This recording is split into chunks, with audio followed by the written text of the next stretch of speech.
தளபதி விஜய் அவர்கள் ஜனநாயகன் திரைப்படத்தோட இசை வெளியீட்டு விழாவுக்காக இன்னைக்கு சென்னையிலேருந்து மலேசியா கிளம்பியிருக்காருங்க. ரொம்ப நாட்களுக்கு அப்புறமா தளபதி விஜய் அவர்களை இந்த மாதிரியான ஒரு காஸ்டியூம்ல நம்மளால பார்க்க முடியுது.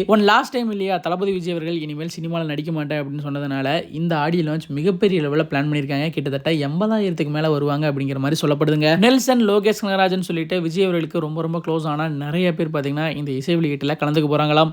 அதே மாதிரி ராக் ஸ்டார் அனிருத் அவர்களும் பார்த்தீங்கன்னா இசை வெளியீடு நடக்கிற இடத்துக்கு வந்துட்டாருங்க. ஒரு கான்சர்ட் மாதிரி பிளான் பண்ணியிருக்காங்க இல்லையா, அதனால டிஜேஸ், எக்கச்சக்கமான சிங்கர்ஸ், விஜய் டிவி சிங்கர்ஸ்ன்னு சொல்லிட்டு எல்லாருமே இப்போ அந்த இடத்துல குவிஞ்சிருக்காங்க.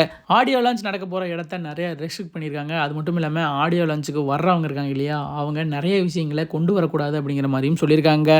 இதோ நீங்கள் பார்த்துட்டு இருக்கிற இந்த விஷயங்கள் எல்லாம் தடை செய்யப்பட்டிருக்கு. பவர் பேங்க் மட்டும் அலோவ் பண்ணியிருக்காங்க. அதுவும் 20,000 mAhக்கு கீழே இருக்கிற பவர் பேங்க் மட்டும் எடுத்துகிட்டு வரணும் அப்படிங்கிற மாதிரியும் சொல்லியிருக்காங்க. சிவப்பு மஞ்சள் நிறங்களை தடை செஞ்சிருக்காங்க. அரசியல் ரீதியான எந்த கருத்துக்களும் அங்க பேசக்கூடாது அப்படிங்கிற மாதிரியும் ரூல்ஸ் போட்டிருக்காங்க. ஜனநாயகன் ஆடியோ லான்ச் பத்தின இன்ட்ரெஸ்டிங்கான நிறைய அப்டேட்டுக்கு மறக்காம நம்ம சேனலை சப்ஸ்கிரைப் இல்லைனா ஃபாலோ பண்ணி வச்சுக்கோங்க. இன்ட்ரெஸ்டிங்கான நிறைய அப்டேட் உங்களுக்காக காத்திருக்கு.